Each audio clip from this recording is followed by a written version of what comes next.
Tout au long de l'exposé qu'on vient d'entendre, qui m'a beaucoup intéressé, je n'ai pas cessé de penser à cette déclaration d'Einstein.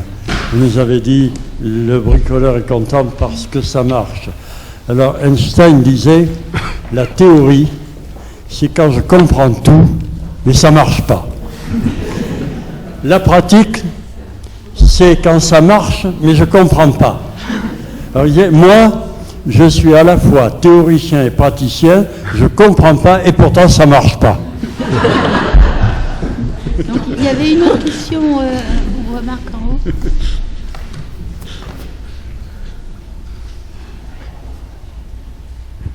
Alain Le Gardez, UFM, Université de Provence. Je voudrais réagir par rapport à la première intervention de Gilles Rotillon, extrêmement stimulante.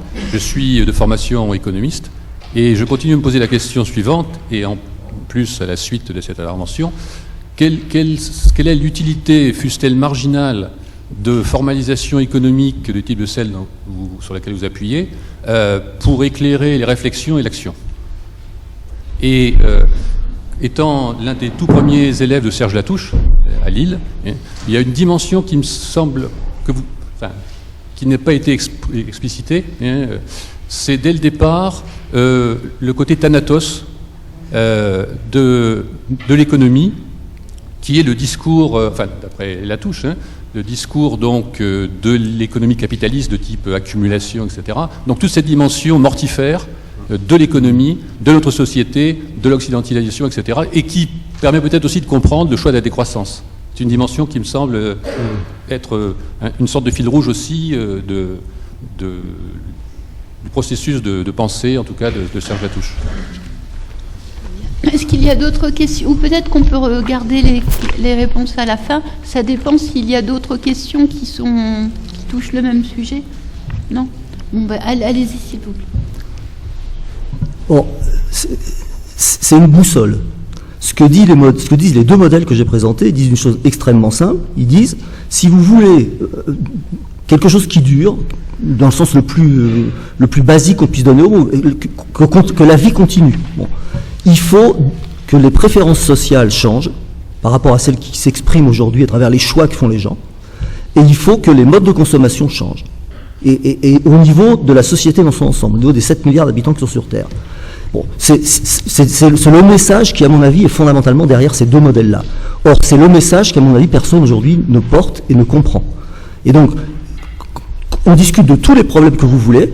Serge Latouche, par exemple, aujourd'hui, qu'est-ce qu'il dit? Je ne sais pas. En tout cas, il ne déclenche rien. Ce dont discute Serge Latouche, les gens s'en foutent complètement. Qui parle de la décroissance? Qui parle des modèles, de l'épistémologie qui est derrière? Qui parle des thèses fondamentales qui sont cachées derrière je dis pas que Serge Latouche c'est pas intéressant. Je lis Serge Latouche et je trouve ça pas du tout inintéressant. Je dis simplement que sur le plan de la société, c'est comme Staline, le pape, combien de bataillons? Serge Latouche, combien de bataillons? 0. Bon, ça ne déclenche rien dans la société. Il n'y a pas de débat public autour de Serge Latouche. Serge Latouche ne déclenche pas de débat public. Moi, je pense qu'il faut déclencher un débat public sur des questions simples. Et déclencher un débat public sur des questions simples, il faut que ça parle aux gens. Or, quand on dit aux gens, si vous continuez à bouffer du pétrole à 80% de ressources fossiles, vous continuerez pas à vivre comme vous êtes en train de le faire. Donc, si vous voulez changer, il faut en débattre. Et là, c'est pas un débat d'experts, c'est votre vie qui est concernée concrètement. C'est ce que vous bouffez, c'est ce que vous consommez concrètement. Donc, je suis pas du tout dans l'abstrait à ce moment-là. L'abstrait me sert à poser une question hyper concrète. Et c'est pour ça que je dis que le débat sur la soutenabilité forte ou la soutenabilité faible est un débat hyper second par rapport à ça. Tant qu'on n'a pas réglé ce problème-là, tant qu'on ne s'est pas mis d'accord sur des objectifs sociaux suffisamment compréhensibles pour l'immense majorité de la population, eh bien, on est dans le discours qui ne sert en gros strictement à rien. Donc, je pense que au contraire, ces modèles sont fondamentaux parce qu'ils vous obligent obligatoirement à poser cette question unique à laquelle il faut donner une réponse, sinon on ne pourra pas continuer à vivre comme on vit aujourd'hui. Donc, alors d'ailleurs, on pourra pas, hein, si on doit répondre à réponse, on pourra pas continuer à vivre comme on vit aujourd'hui. Donc, les modèles, ils vous rappellent à ce problème-là. Alors, il y a peut-être d'autres moyens de le dire, hein, bien entendu, et mon boulot, c'est précisément ça. C'est précisément de dire, attention, ces modèles, ça fait déjà 15 ans, 20 ans qu'ils existent, même plus que ça, et cette question-là, on refuse de la traiter. Donc, je l'explicite. Donc, alors pour l'instant, et y compris chez les économistes, je vous dis que ces modèles, moi je vous ai dit tout à l'heure, je les ai exposés, j'ai exposé, parce que je vous ai déjà exposé là devant des économistes, j'ai même envoyé le papier à Ecological Economics qui m'ont dit, vous dites le modèle de Telling, c'est bien connu, ça apporte rien de nouveau ce que vous racontez. Je pense exactement le contraire. Ce que je dis, c'est pas du tout le modèle de Telling. J'interprète le modèle de Telling d'une manière dont justement aujourd'hui on refuse de comprendre le message. Donc le modèle en soi, il porte un message profond que je pense n'a pas été lu et qui, à mon avis, est tout à fait fondamental. C'est en ce sens-là qui, pour moi, il me sert à mettre le doigt sur ce qui est pour moi l'essentiel. Donc c'est la réponse que je ferai. Monsieur Serge Latouche. Oui, vous avez tout à fait raison. Enfin, on ne prétend pas avoir fait une présentation exhaustive de son œuvre. Hein. On a été très vite, vous l'avez vu, mais il est évident, oui, qu'il y a quelque chose de l'ordre d'Eros et Thanatos chez lui, bien sûr. Donc ça renvoie aussi à la question de la psychanalyse, je pense, une pulsion de mort, enfin des histoires comme ça, une pulsion de vie. Et puis aussi un autre élément qu'on n'a pas bien regardé, qui serait intéressant, c'est effectivement la référence à la Grèce antique, je pense. Mais on sait bien que Freud s'intéressait aussi à l'archéologie, donc voilà. Est-ce qu'il y a d'autres questions ?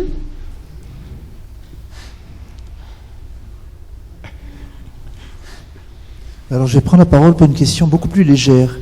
Suite à votre intervention, vous dites que le bricoleur utilise un monde fermé et que l'ingénieur utilise un monde ouvert.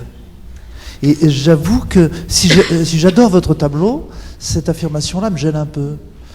Parce que ce serait nier toute inventivité, tout...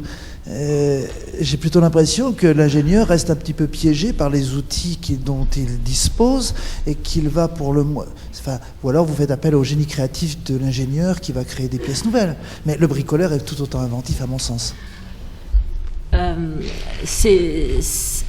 Monde fermé, monde ouvert, c'est dans le rapport au monde. C'est-à-dire que comme l'ingénieur idéalise d'abord son produit, son processus de production, après le monde doit lui fournir ce dont il a besoin. Donc forcément, peu importe, et c'est pour ça qu'on tombe dans, justement, éventuellement dans du gaspillage, etc. C'est-à-dire qu'on prend, voilà, il faut que ça rentre dans la case. C'est pas question d'imagination. Alors que le bricoleur, lui, il est dans sa pièce ou dans son usine de boîte à outils et puis il regarde ce qu'il a. C'est fermé. Oui, donc il va pas aller chercher au-delà.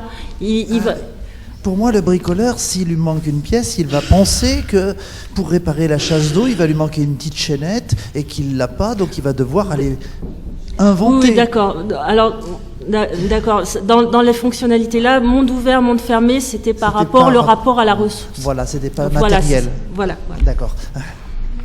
J'aurais une question. Oui.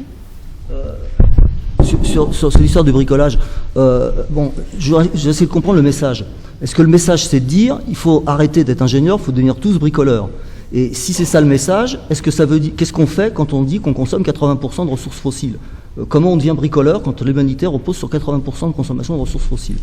Concrètement, c'est quoi? Alors, le message, c'est déjà qu'il ne faut pas être normatif, puisque le bricoleur ne l'est pas et en général, l'économie hétérodoxe se veut non normative. Donc, justement, l'idée, c'est de justement pas dire il faut faire ça.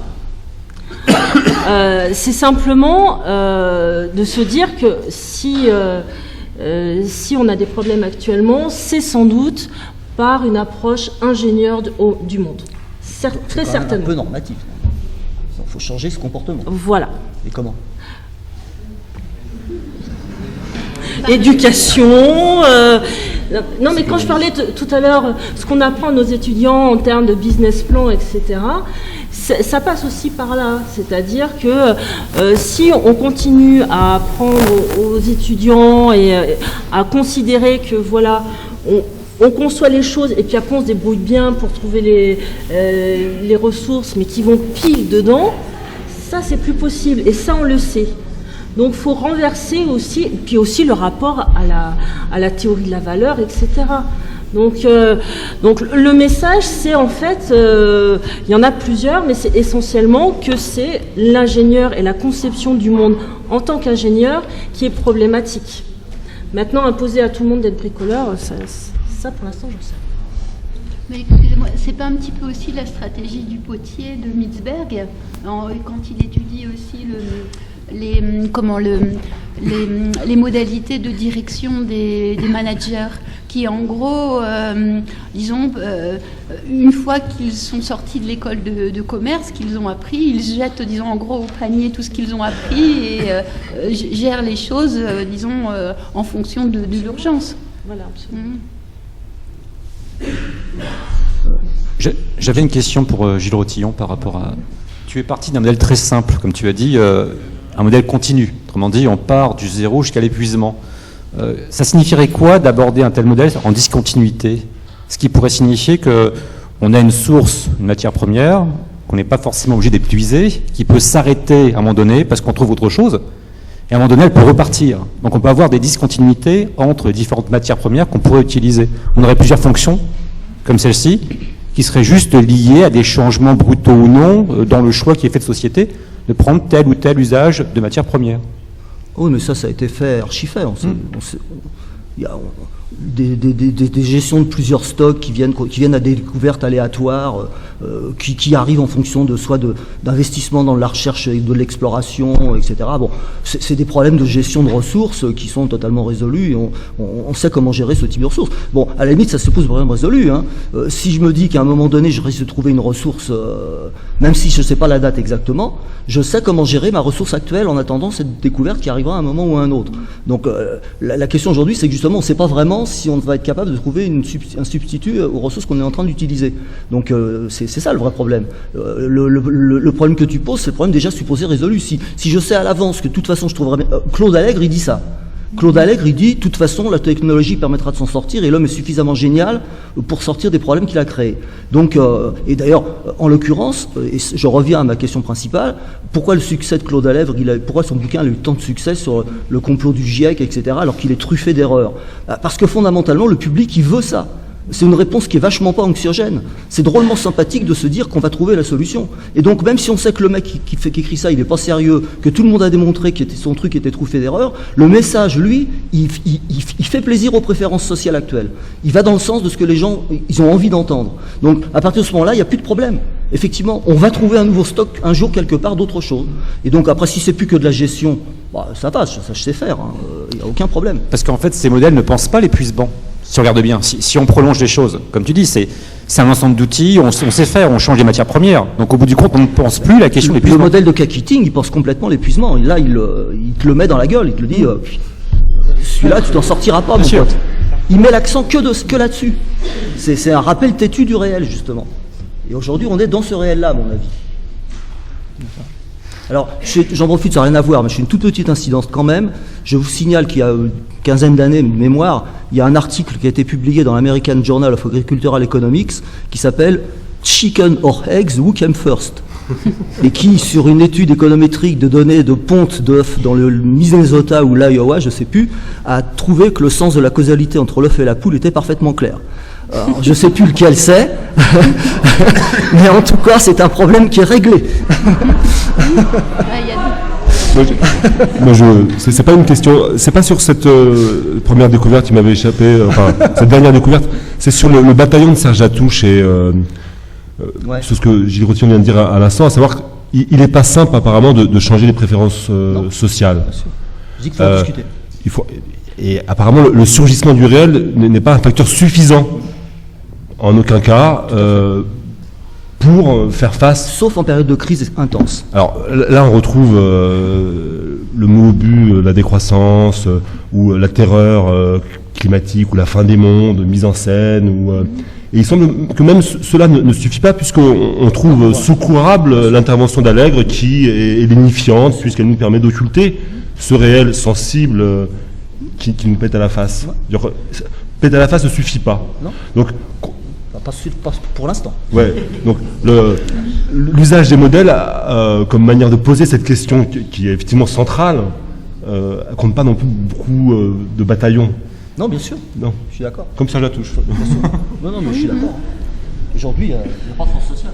Moi, j'avais une autre question qui était pourquoi pas les prix alors? Parce que tu dis il faut qu'on organise un débat. Et donc la question c'est pourquoi c'est pas les prix qui doivent jouer ce rôle-là, enfin, dans une certaine tradition théorique, voilà, c'est-à-dire qu'effectivement il n'y a pas besoin de discuter parce que les prix informent normalement. Voilà. Moi, ça s'entendrait très très loin. Moi je pense que de façon très prosaïque, on pourrait faire une chose très simple, effectivement, c'est une fiscalité qui soit totalement différente de la fiscalité actuelle, qui ait une base beaucoup plus fortement environnementale, sauf que là encore, les préférences sociales, personne n'en veut. Le débat sur la taxe carbone, c'est exactement ça. Le débat de la taxe carbone, fondamentalement, ça a été un débat entre des gens qui disaient si on veut changer un petit peu les comportements, en modifiant, alors c'est mal foutu, etc., c'est compliqué, il y a tout un tas de problèmes à régler, c'est évident, mais ça a un effet sur les comportements dans le sens d'une meilleure utilisation des ressources. Réaction majoritaire, pas question. Donc le débat, on l'a squeezé, on n'a pas fait de taxe carbone. Donc par les prix, on pourrait peut-être imaginer que ça marche, sauf que même par les prix, personne n'en veut. C'est bloqué. Et donc le débat, il est plutôt il doit être politique, pas technique. C'est ce que je dis. Il doit être politique au sens le plus large du terme. Il doit concerner 7 milliards d'habitants sur Terre. Justement, on faisait allusion tout à l'heure aux fin du monde, film catastrophe. Qu'est-ce qu'il faut pour la prise de conscience parce que les films catastrophes de fin du monde, relevant depuis des décennies, on a... Pour moi, le scénario le plus vraisemblable, c'est qu'on n'a pas encore vécu de crise suffisamment forte pour qu'on réagisse suffisamment fort. Quand les États-Unis ont subi Pearl Harbor, en 3 mois, ils ont changé totalement leur industrie pour faire que des armes. Si avant Pearl Harbor, on leur avait dit, les petits, il faut arrêter de fabriquer tout ce que vous faites des armes à la place. Ils auraient dit, c'est pas possible. En 3 mois, ils ont réussi à le faire. Mais il a fallu Pearl Harbor pour ça. Et tant qu'on n'aura pas... La crise financière de 2007-2008, ça a mis l'économie mondiale au bord du gouffre.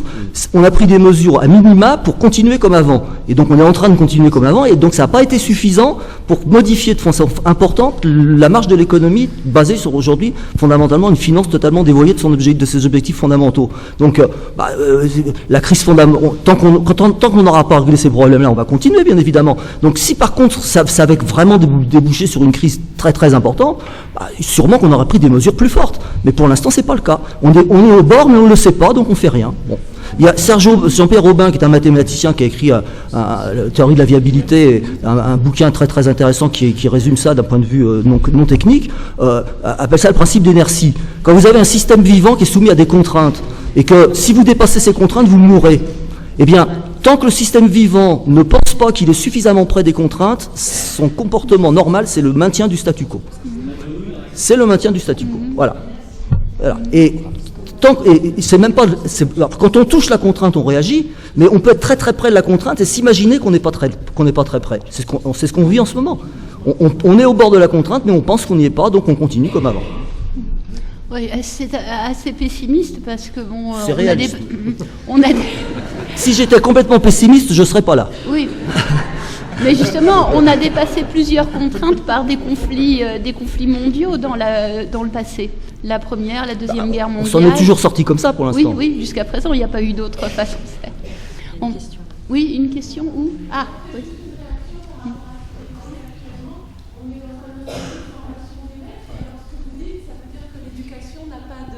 Bon, je suis assez d'accord avec vous d'une certaine manière, mais d'un autre côté, je me pose la question sur ma propre fonction sociale en tant qu'enseignante et chercheuse. Et puis ici, on est dans un institut de formation des maîtres. On peut dire que l'éducation doit aussi servir à changer les choses.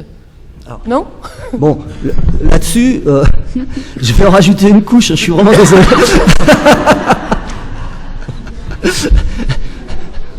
Aujourd'hui, je dis... Quand on discute de ces questions-là, il y a 3 grands types de solutions qui sont proposées. Il y a un premier grand type de solution qui est majoritaire aujourd'hui, c'est la solution technologique. On est allègre, on va trouver les moyens à terme suffisamment vite pour s'en sortir, etc. Bon, c'est pas impossible. Ça veut pas dire qu'il faut pas faire de progrès technologique, évidemment. Et la recherche de substituts, ça me paraît tout à fait important. Le problème, c'est un problème de timing, et il n'est pas du tout en plus évident que la nouvelle technologie ne sera pas elle-même porteuse de défauts comme toutes les précédentes. Donc, c'est une solution qui est certainement pas une solution parfaite. Deuxième solution dont on parle beaucoup, c'est la solution institutionnelle. Donc, on va créer un gouvernement mondial, une agence internationale, etc., etc. Bon, on est aujourd'hui dans un monde qui a jamais été aussi divisé. Il y a de plus en plus de pays. Ils sont de plus en plus soucieux de leur propre souveraineté. Les négociations internationales ont de plus en plus de mal à se dérouler, avec l'affaire Durban récemment. Donc, sur des problèmes globaux comme ça, les États tirent, il y a qu'à voir l'Europe sur les problèmes financiers. Les pays sont aujourd'hui tous en passagers clandestins les uns par rapport aux autres. Donc, la solution du gouvernement international, à mon avis, c'est évidemment quelque chose vers lequel on peut essayer de tendre, il faut faire des accords, il faut discuter, etc. Mais aujourd'hui, on a un chemin totalement à l'imposer de ça. Alors, la dernière solution, c'est ce que j'appelle la solution anthropologique.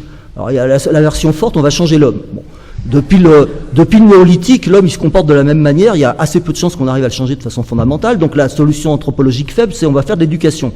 Alors, il y a deux problèmes avec l'éducation. C'est que, aujourd'hui, on n'a jamais été autant éduqué dans le monde entier. Bon, les dégradations sont de pire en pire, donc le niveau d'éducation a beau s'élever, ça règle quand même pas fondamentalement le problème. Et puis, il y a un deuxième problème plus amusant, c'est le problème de crédibilité. Parce que ça veut dire quoi, l'éducation? Ça veut dire que vous allez expliquer à nos enfants qu'il faut surtout pas continuer à se comporter comme vous êtes en train de le faire. Donc, fais pas comme papa petit, mais pas pendant ce temps-là, je continue à faire ce que je fais. Bah, c'est pas crédible. Les enfants, ils sont pas complètement cons. Et donc, du coup, l'éducation, ils savent très bien que quand on veut leur bourrer le crâne à travers de programmes complètement débiles sur le développement durable dans les écoles, eh bien, ça ne marche pas. Donc, ça ne marchera pas. Non, mais je dis pas, ça veut pas dire qu'il faut pas faire d'éducation, hein. Évidemment. Il faut pas se leurrer sur l'impact de l'éducation. Ça dépend comment. Si c'est pour donner si c'est pour suivre des programmes actuels, c'est complètement débile. C'est-à-dire que c'est des leçons de morale. C'est imposer des c'est imaginer de donner des comportements aux gens et de ne pas les respecter soi-même. Il y a une question, oui. Attendez, le micro.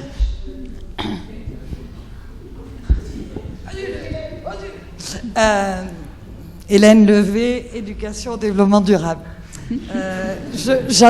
J'avoue que j'apprécie particulièrement votre intervention parce que le côté iconoclaste me convient parfaitement. En revanche, là où je me permettrai de dire que je ne suis pas d'accord avec vous, c'est sur le deuxième point de votre intervention concernant les pays qui seraient dans le monde de plus en plus, comme vous... Nombreux. Pardon? Nombreux. Non. Si j'ai dit ça, nombreux. Divisé. Ah, divisé. Oui. Non, on fonctionne par région du monde. Excusez-moi. Ouais. Je trouve que non, que la tendance de fond, justement, est plutôt d'aller vers un fonctionnement par région du monde.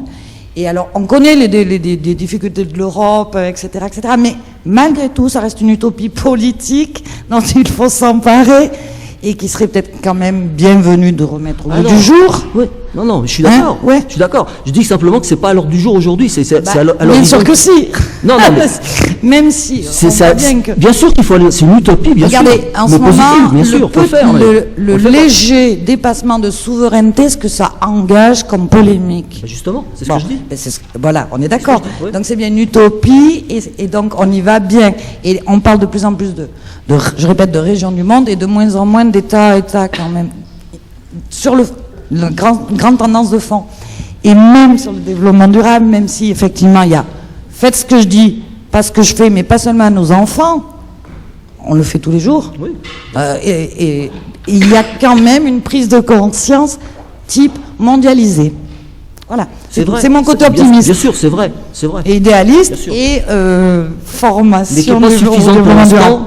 Qui n'est pas suffisante pour l'instant pour modifier. Non, je ne dis pas que c'est suffisant. Je dis qu'il faut savoir nuancer aussi, parce que ça peut apporter, justement, ça peut faire avancer le débat public et politique. Voilà. Et sur le fond, je pense qu'il n'y a pas de force sociale au niveau mondial qui soit suffisamment importante pour modifier les règles de fonctionnement des sociétés actuelles, comme par exemple, il y a eu un mouvement ouvrier qui a eu décroché des congés payés, qui a modifié la journée de travail, etc. Aujourd'hui, ça n'existe pas. Il y a peut-être une dernière question. Oui, non, mais juste une petite remarque par rapport à ce qu'elle dit. Je suis prof d'éco-gestion à côté, donc à Rion, au lycée Vers-le-Jeu. Je voulais simplement dire que moi aussi, je partage ce côté optimiste parce que je pense, comme vous, et je suis entièrement d'accord avec vous, je suis positif dans le sens où je crois qu'aujourd'hui, des solutions existent. Mais le problème, c'est un problème politique. Avant d'être un problème économique, c'est avant tout un problème politique. Et une fois que, je dirais... les peuples auront pris conscience de leur pouvoir, Tout simplement, les scientifiques qui ont déjà les solutions, ça s'appelle l'énergie libre, ça s'appelle l'énergie au point zéro, ça existe depuis au moins 20 ans, et ça ne peut pas sortir parce que les politiques ne sont pas prêts à cela. Sauf que les politiques, c'est nous qui les élisons. Ouais. Les politiques, c'est nous qui les élisons. Pour l'instant... Donc voilà. D'autres questions, remarques? Je pense qu'on va arrêter le débat ici, puis donc le continuer demain. Merci au public et merci